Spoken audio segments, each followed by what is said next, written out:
Hello and welcome to another episode of the CFS Health Recovery Podcast. I am your host, Toby Morrison, and in today's episode, we sit down with Harrison Overall, 22-year-old male from Melbourne, Australia, suffering from post-COVID fatigue, post-viral fatigue, and chronic fatigue syndrome. And this man's journey has been an incredible one, a very unique one, as everyone's has been. And today we sit down and we talk about the trials and tribulations of recovery, what it's like for someone who's never had to experience hardship in their entire life with their family, with their friends, to then being struck down with something like chronic fatigue syndrome and not knowing what to do. You can imagine how hard this would have been for Harrison, but also you're going to hear the amazing story of coming out the other end and getting his health back. You'll hear all the things that he's up to these days. He shares some incredible insights and tips that are going to help you with your own health, your own life, and your own journey. Let's get into it. Hey everyone, it's Toby Morrison here, and on the other end of the screen is Harrison Overall. Yep, the name says it all, like literally overalls. Welcome, Harrison. Thanks for having me. Man, thank you so much for coming on. In today's conversation, we're really talking about recovery from chronic fatigue syndrome, which is kind of like a serious topic, but we're going to have fun with it today because your story is really incredible. Let's rewind the clock. Before you joined the program, just to give the viewers an understanding of what you were doing, where you're at, at your lowest point, what was going on in Harrison's life? I first got sick with COVID-19, like the 1st of January, I tested positive 2022. And then all my mates, because we went to a festival and all my mates tested positive. And, you kind of think, it's just a cold, get over it. And then all my mates started getting better. And then I just kind of plateaued. I didn't really feel, I woke up every day, I describe it as feeling really kind of hungover and just so fatigued and exhausted. And I just felt so wiped out. Walking up the stairs, I'd just be puffed and just really bad physically like that. And then a couple months went past and I just wasn't improving. And I kind of still was in that mentality of, it will just get better. We'll just get better. And then it didn't. So I went for a few blood tests and I had antibodies of glandular fever, Epstein-Barr virus in my system. So I would have gotten it probably around January, February 2022. And so that was really good to kind of get an answer, kind of like, okay, well, there's a reason why I'm feeling so shit. But then all the doctors, a common theme that you guys speak about in this program is you go to kind of traditional doctors and some are really good and some they're quite dismissive and they'll be like, just rest 3 weeks, you'll be fine. And that's kind of the constant dialogue you get from the doctors. And I was believing that up until 3 or 4 weeks had passed and I was just plateauing. I wasn't getting better. It kind of got to June, July when I found you guys, when I was just like, I'd lost a lot of hope in terms of improving because I was like, well, I haven't improved. It's been 4 or 5 months. And around that time as well, I started to discover what chronic fatigue was because I'm a bit of a hypochondriac. So if I have any symptoms of anything, I'm straight on Google. Not good. Dr. Google.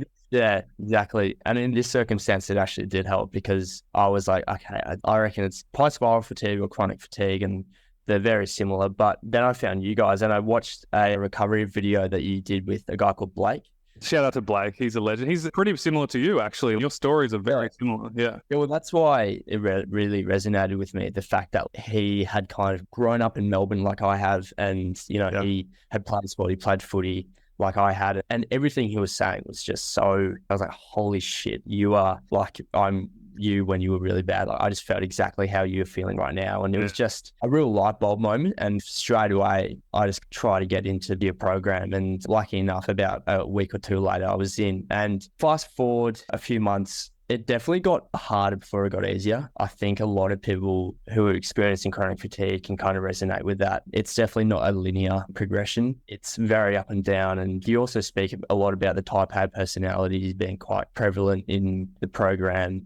I'm that to a T. So far in life, I've tried to do everything by the book. I've done the good grades, I've gotten into a good uni, done the course you're meant to be doing, like all this stuff, sport, eating really well. And that's what also I was really angry about is why is this happening to me? I've got mates who go out every night, get pissed and just abuse their bodies. For the people in Europe right now, pissed means getting drunk, FYI. So I've never been that type of person. I mean, I really like having fun and all that, but I've always been of the mindset of like in moderation, watch what you eat, watch how frequently you drink, exercise all the time. Like I was so healthy up until now. I'd never really been in a doctor's room for more than a checkup really for my whole life. So this was really foreign to me and it was really hard to deal with at the time, constantly going to doctor's offices and just kind of that mindset of like, I'm unwell. That was really foreign to me. And that was probably one of the hardest things to have to deal with, to kind of accept that I wasn't well. A lot of the time I couldn't really control the timeline on the recovery, but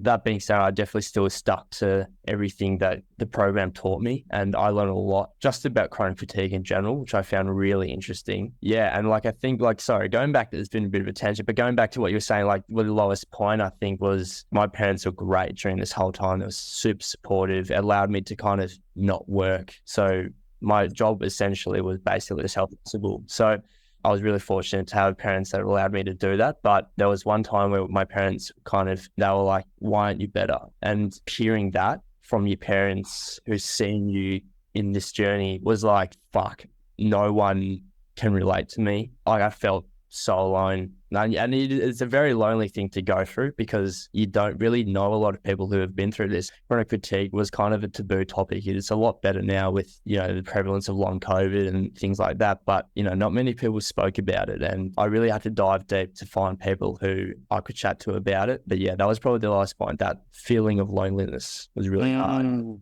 God, so many people relate. So many people relate to this because they're probably sitting home right now watching this going, that's me. My family don't understand. My spouse doesn't understand. My loved one doesn't understand. Did you feel that secondary depression and anxiety when you were constantly Googling things and like, what do I do next?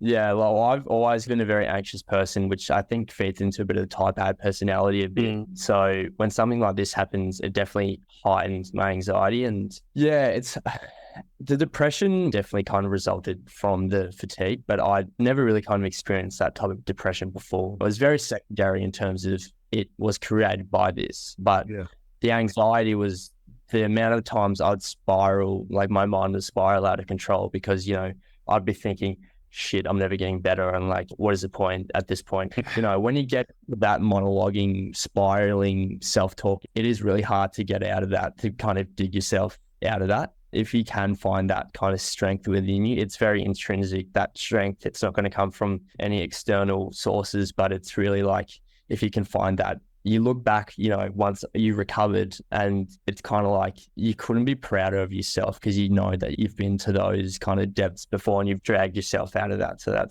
was something back on and really kind of admire about myself now. I had a few things that really helped me in those times. I found that allowing yourself to kind of embrace the sadness was really helpful. Naturally, I'm quite a pessimist. That was one of the things that I think I've really changed. Always putting a positive spin on things. Like I've actually noticed it kind of subconsciously that I have been really looking at things really positive. Like I tested positive on Christmas Day for COVID last year. Obviously I can mope and whine about it, but I kind of twisted that into thinking, okay, well, if I can get through this, I've really kind of jumped that next hurdle of, because I was always really worried about getting sick again with the flu, something like that.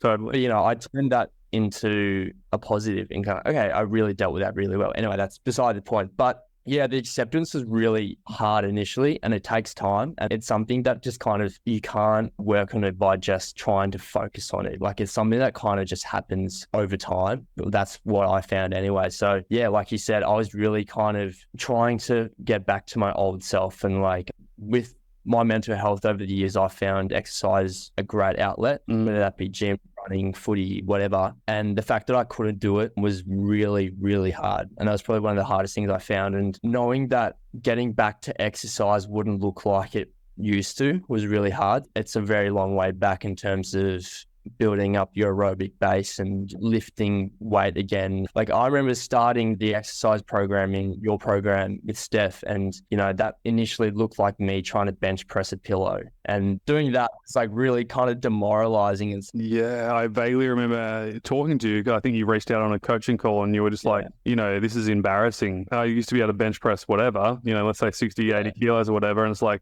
now I'm lifting a pillow. And I think I just Yeah. said to you, yeah, you're doing that now so you can go and do the bench press later. Like you've just got to start now, and it's all about consistency over an intensity. And everyone's different. You're coming from a sporty background, so understandably this is a big deal for you. Whereas other members, you know, sport isn't their number one thing. So it's like, yeah, I just want to be functionally healthy and strong so I can function and integrate back into life. But for you, that's such an interesting turning point. But I felt like it clicked probably 3 months in when, and I don't know if you watched the acceptance video, or I don't know if it was a combination of trainings that helped you go, all right, I'm going to stop focusing on the past and just focus on what I can control. Bang on. It was definitely that. Watching that acceptance video and just kind of really listening to a lot of podcasts. And I want to give a shout out to this guy called Hugh Van Cuylenberg. He's an Australian. I don't know if you know him, Toby. Yeah, I do. Yeah. I've found his content amazing. So he's written a book called The Resilience Project, and he's got a podcast called The Imperfects. And, you know, as I was starting to kind of build up capacity again, I'd be going on walks, very low Ks, like, you know, 1-2 Ks, just very casual strolling. But, you know, on those walks, I'd be listening to the audio book of his book and also the podcast. And another person I think really helped me work through that acceptance was also a girl called Emma Murray. You might have heard her as well. Yeah, Emma Murray's great. Yeah. Melbourne ladies too. High performance mindset coach type of thing with a lot of sports people, but her content kind of, you related to yourself and your own struggles in life and anything like that. And it was really helpful with kind of accepting that, okay, I just need to sit in this, Emma used this word energy, like sit in this energy of like, okay, I'm here, and you just need to know that you just need to trust yourself that it's going to be okay. You know, you can't control what's going to happen tomorrow, but if you just keep chipping away, you'll get rewarded. That's what you also say as well. Like, you just kind of got to trust yourself. Like, motivation will wane and, you know, it will go as well. But like, if you can kind of find it within you, just keep that consistency. And like you say, consistency is key. And that's exactly what's been the pillar of me getting back to where I am now. 100%. And, you know, I have that saying, hit singles every single day, forget about home runs, you know. And if I look back through your journey, you know, when we worked together, you were just hitting the dailies every day. At the start, maybe you were looking for the home runs. You know, that's what we all do. It's natural. You settled in probably within 3 months, and then it was like, all right, I'm getting seriously serious on just the daily doings. And I feel like the motivation is your routine. It's like, what am I waking up for today? You know, what am I doing for myself today? And I noticed a big shift in your mindset, and it was like a commitment. You know, I wouldn't say it's motivation because, like you said, it comes and goes, but there was this undeniable commitment to yourself and the program. That's all that mattered. And it was almost like this single mind focus that it was so strong. And correct me if I'm wrong, but this is just what I observed from you. There was no distraction. Like, you got what you needed from the coaching calls. You jumped into trainings when you needed it. But most of the time, you were out there implementing the work. You weren't trying to consume more content to learn more. You were like, all right, I need to learn this. I'm going to go do it. Toby or Gemma or Steph, what do I do next? Because I'm here now. And you just kind of kept building the blocks, and consistency over intensity, man. Like, you did it. Yeah. And I think that's definitely, like, I was so driven just to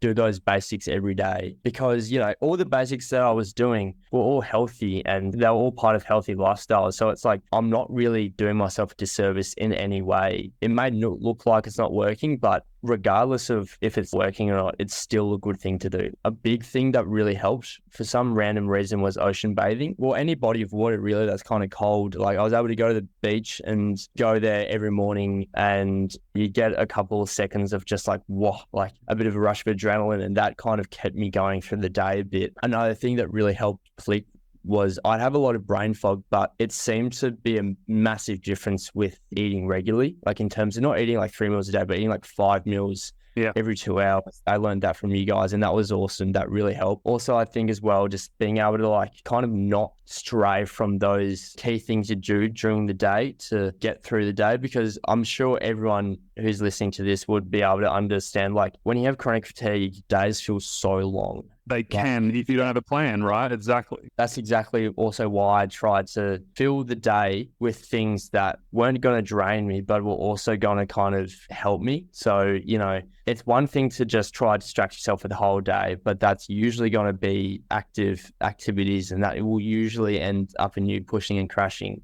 I was just trying to do things that would distract myself to make me not spiral out of control in terms of my mindset, or, you know, journaling or podcasts or walking or doing little stretches and all that type of stuff. That kind of broke down the day. Did you use your daily planner? Did you have like a set kind of way that you did things, like an intentions list? I did for the first couple of months, and then I kind of just started to do it every day. And one rule that you said was really good was when you end up trying to break that pushing and crashing phase, which I suffered from for months, try to do 50% less of what you think your full capacity is. Theoretically, you're not going to crash. I try to have that mindset with most things, and I think that really put me in good stead to improving at a rate that was actually quite rapid. I wasn't expecting. Pretty quick, yeah, for you it was fast. Yeah. But it's because you weren't doing the right things for that whole time that you initially got sick with. The less is more theory and framework is only initially. This is what people don't get.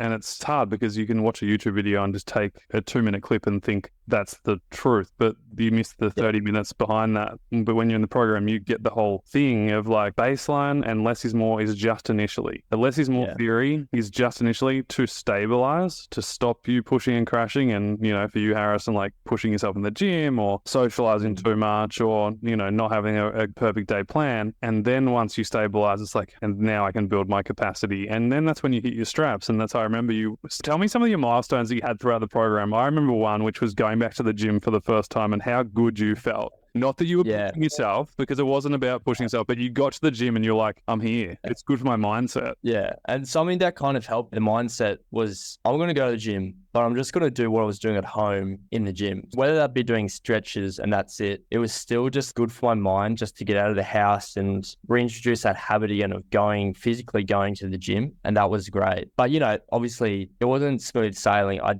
reckon I had 3 setbacks in the time in the program. And, you know, each time was quite similar. I'd honestly just do more than where I was at. So, you know, like I remember one time I posted something because I just kind of reintroduced jogging. And when I mean jogging, I mean walking for a minute, jogging for 30 seconds, walking for another minute, not, you know, running a marathon, but, you know, I still kind of thought, yeah, that's nothing, because I still had a bit of that, before then I was just going for runs all the time. Comparing, exactly. Yeah. And I still do that a bit occasionally, but I had a setback after that. And, you know, all the setbacks are really disheartening. Like they are really disheartening, and it makes you sometimes question, like, what has this been doing? What is all this hard work? When is it going to pay off? But you just got to like dust yourself off. It is hard to do that, but you just got to dust yourself off and think about it logically. It's like, okay, well, I went for a run. That was probably a bit too soon. I need to push back a bit. And, you know, it's trying to remove the emotion from what's happening. That's really hard to do. But yeah. What was your most favorite AHA training? I definitely think like one of the tips was definitely the food. The brain fog was the worst symptom for me, I think. Yeah. Like I couldn't concentrate, and it felt like I was constantly hungover, like that kind of malaise and just, you know, airy head. So when I started implementing those kind of 5 small meals a day, it was really good. It really helped me. And I think you slowly wean off that to, you know, get back to kind of 3 normal meals a day. But yeah, that was kind of the biggest aha moment, I think. Just clicked. Yeah, I remember you were really stressing about your brain fog, and you kept asking the same question most weeks. You were like, how do I get rid of this brain fog? You know, like, when's it going to go away? And we kind of just let you know, like anything, over time, as you get healthier, your symptoms decrease. Did you find that over time, that as you naturally started to get healthier, that those symptoms just started to decrease and decrease and decrease? Yeah, absolutely. I still sometimes get a bit of brain fog here and there, but I think that's just from normal people, brain fog. And that whole time was just like chronic stress. So I used to get a lot of headache, and because I'm always quite a stressed person, that kind of does result in headaches for me. So I think it's kind of a bit of that now. But yeah, I definitely think that the brain fog was really kind of hard to deal with, and that was the one that was lagging the most. So my fatigue was getting noticeably better, but the brain fog was a lot further behind. And that kind of, only went in the past couple months. But like you said, it does sometimes come here and there, but yeah, a lot better. Better. Just to give people like an idea of what you do day to day. So you've studied a Bachelor of Commerce, and you just did your internship at KPMG, is that right? Yeah. Which is like one of the big 4 business companies in Australia, well, worldwide, right? You know, it's just so amazing what you're doing. And I want to get into kind of where you're at now and what you're doing. So you mentioned the foods was a huge one for you. The acceptance piece was massive. And I love how you just naturally said, you know, over time, Do you think being surrounded by other people and success stories and people sharing their wins, and I know you were part of that, sharing your successes with the people, and we had a call together, you, me, and a bunch of other guys, I think it was in Lifestyle Integration, and, it was really powerful. Like, you came on and you shared where you were and where you're at now, and you were giving advice to another member on the call, in front of everyone. Do you remember that? Yeah. And I think the chats I had a lot with a lot of the people my age in the program have been really good as well, because I found that a lot of people were kind of suffering the same things that I was suffering from and would help each other out, and that was really good. But I reckon one of the most valuable things for a number of reasons was the success stories. One, with Blake, and the other one that really resonated with me was the girl, Carly Warson. Yeah. And I'd always go to those two in particular when I was really kind of down, and that always instantly just made me motivated again, or just instantly made me see the light at the end of the tunnel, I found those really, really invaluable. And also just sharing with other people and getting ideas from the coaches, but also the people inside to kind of see and really be able to relate to that because of the human aspect of things. Yeah, it's pretty special. We've got a pretty amazing bunch of people. Hey, everyone's really cool. When you left the program, you put up such a cool photo. I think you were at a party, you with a few friends, and you said your goodbyes to all our members and said, I'm ready to fly and I'm leaving. And you shared like kind of your wins and what worked for you and all that. And I love the photo because, you're like, this is probably not the greatest photo of me, but I'm at a party and I'm just feeling so happy within myself. Yeah. Can you kind of explain that? Because I feel like you've been through a little bit of a self-evolution. In Blake's recovery story, I remember him saying at the end, I look back and you kind of almost glad it happened. When you get to that stage, and, I think I'm at that stage now, it's like I'm 22 now. I feel like I've really been through something that not many people in that age can kind of say they've been through, and I've learned so much, and I think I've matured so much. I look at people now and just automatically assume that you don't know anyone's story really. Like, you don't know anyone's initial story, so treat them as if they're having a shocking day. Just like treat them with kindness and don't judge a book by its cover. You have no clue what's going on in their life. And I think that's been really helpful for me to kind of really understand that so many people are really good at hiding what they're going through, and, being able to kind of assume the best in people is a really good thing to learn. And I think, this whole experience has really helped me do that. And like I was saying to you before, I feel like I've just learned to kind of put a positive spin on a lot of things now. And I think that's because I kind of had to a lot of the times to kind of survive a really bad time. You kind of have to create that self-talk of, putting a positive spin on a situation that's really shit. There's no way around it. It's a shit situation. And never wish it upon anyone, but it's out there. And in terms of where I'm at now, I've just started back at uni for my final semester. I've booked flights to Europe midway through this year to kind of have a bit of a break, and I'll probably go into full-time work next year in perhaps KPMG or somewhere else. And, and my exercise, kind of getting back to being able to go to the gym most days. I'm trying to aim to do about 3 or 4 days in the gym and 2-3 days of running. So trying to do exercise most days. Obviously it's not every week, but I try to do that most weeks. And, that's been going really well. My aerobic fitness has definitely taken a hit from last year.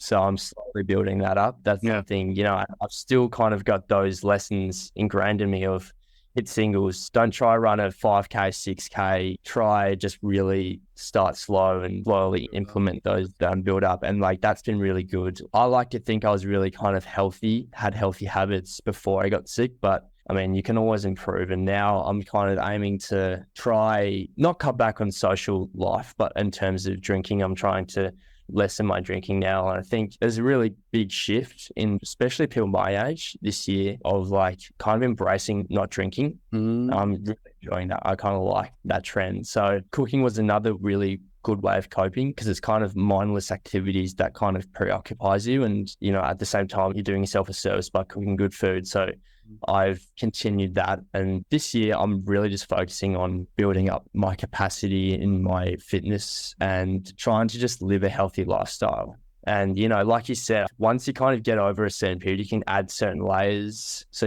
add in business, you add in relationships, you add in all those types of things. So I'm slowly trying to just, add in those layers. So yeah, that's kind of what I'm hoping this year will pan out to be like. That's amazing, dude. Your parents must be so proud. Yeah, no, they are. They were the ones that saw me at my worst. My friends would see me at my best because I preserve all my energy to see them, but my parents saw me at my absolute worst, and them and me can only kind of comprehend the transformation. And so, yeah, they're very proud, and I'm very proud of myself as well. And I think anyone who's kind of been through this and going through this and who is trying to get better would be proud of themselves as well. Just want to touch on a point you just mentioned. Only your friends saw you at your best, but they didn't see the hard times. Yeah, I wanted to talk about that as well. That was really hard. They want to see you at your old self because, you know, they love your old self. And, you know, obviously last year was so uncharacteristic of me in terms of I was just not in a good headspace, and it was really hard. And my social anxiety was through the roof a lot of the time. And, you know, it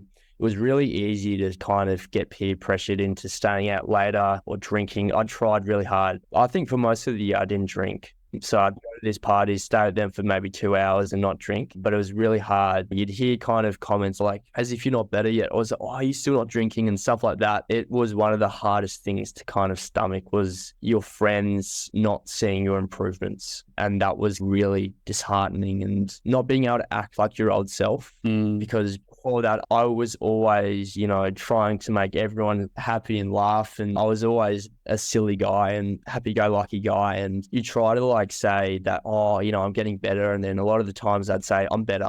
But you know, deep down that you're not. And it's really hard to kind of get them to come to terms with where you're at. As you got better, and correct me if I'm wrong, but I feel like you changed as a person. You know, you're still the same guy, but you've got wisdom now. You know, you've got an inner compass that you didn't potentially have before. And I don't feel like you need to be the old Harrison. You are who you are. You're a bit of that, you're a bit of this, and you kind of just have a bit of fun. But like, is that true that now you almost own who you are and it doesn't matter what people think almost? Yeah. And I've always kind of liked to believe that I've been very open about mental health, and I like to think that I create an environment where, you know, a lot of people can come speak to me and open up to me. But I think I've just kind of gone to a new level with that. I'm a real advocate for mental health. And like I said before, kind of assuming people aren't always having a good time. So I like to always check in with my mates now and just, you know, text them once every 2 weeks or 3 weeks, like, hey, how you going? Because I would have loved that. And I did have mates who did check up on me, being like, hey, mate, how you going? Like, really just really authentic. But knowing how much I valued that, I try to do that now with my mates to them, because little things like that really help.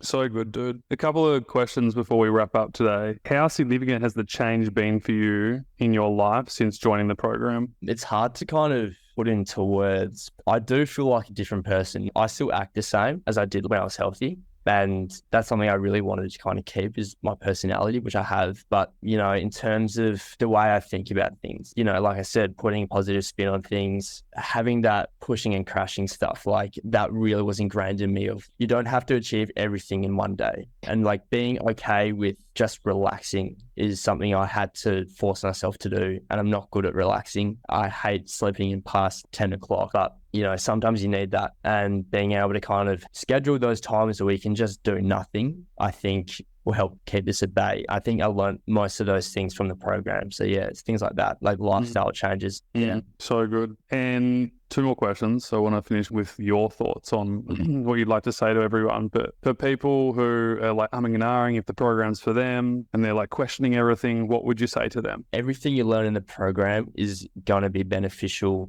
regardless of where you're at or where you want to go. It's still healthy stuff, like the food, the advice, everything is just all positive. So, you know, you're not really going to do yourself a disservice by involving yourself in the program. Well said. I remember I had a client 10 years ago, and she was like, do you think the program's going to help me, Toby? In her American accent. And she was in a really bad way, like really, really bad. One of the probably worst cases that I'd ever actually seen. She had a list longer than I'd ever seen of diagnosis and health problems. But you know, at the end of the day, you tell me, would getting a baseline be helpful or not helpful? Would stopping pushing and crashing be helpful or not helpful? Would improving your sleep, improving your nutrition, improving your mindset, improving all these things, boundaries, progressing, thinking about your vision and your values, would any of that be useful or not useful? Like, would any of that be harmful? Exactly what you're saying. And she did join and she did get better after about a year and a half, 2 years, and, just lives a full life. So, it's fantastic advice. We're finishing up. If you could say anything to anyone who's watching this right now, they're at home,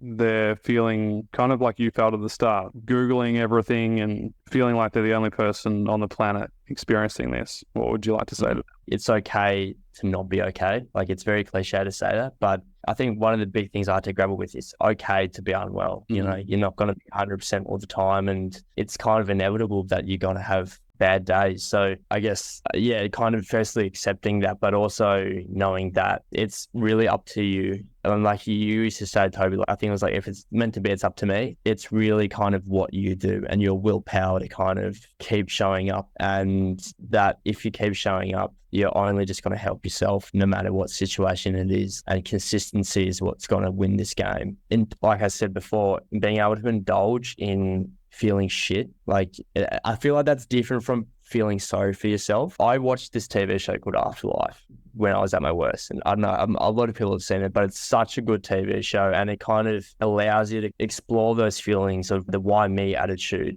I feel like once you kind of delve into, why you're feeling so shit, in terms of being able to help yourself change that in a kind of constructive way, that mindset is one of the, big things that will help you as well. Totally. Because you're literally going from the victim, like, this is unfair, why me? Which doesn't answer any questions. It just keeps you in the spiral. Yeah. Or what can I do? You become the victor. And it's like, what can I do to change my situation today? What can I do to change my situation tomorrow? And it's not the mentality that fixes the problem. It's the mentality that then changes the behaviors of you doing the work that fixes the problem. Yeah, absolutely. I agree. Yeah, it's such a tough thing to go through. It's just kind of so tough just thinking about it again. It's so tough to go through that, but there's so many good learnings out of it once you get to the outside, because you will. Amazing. We're going to leave it right there, dude. Thank you so much for your time on behalf of the members and people all around the world who get to watch this. Big thank you to you. Thank you for showing up, doing the work, being consistent, not giving up when it got hard, because I know there was times when you felt like it. And it's just so great, man, at your age to go through this and, the wisdom and the maturity, and the world is at your feet. The world is your oyster. Yeah, I'm really, really excited to see what direction you take and what you do. And stay in touch, man. It's a massive privilege to kind of be speaking on this platform. And I hope what I've said can be of use to at least someone. Dude, yeah, definitely. Thanks heaps, Harrison. And we'll speak soon.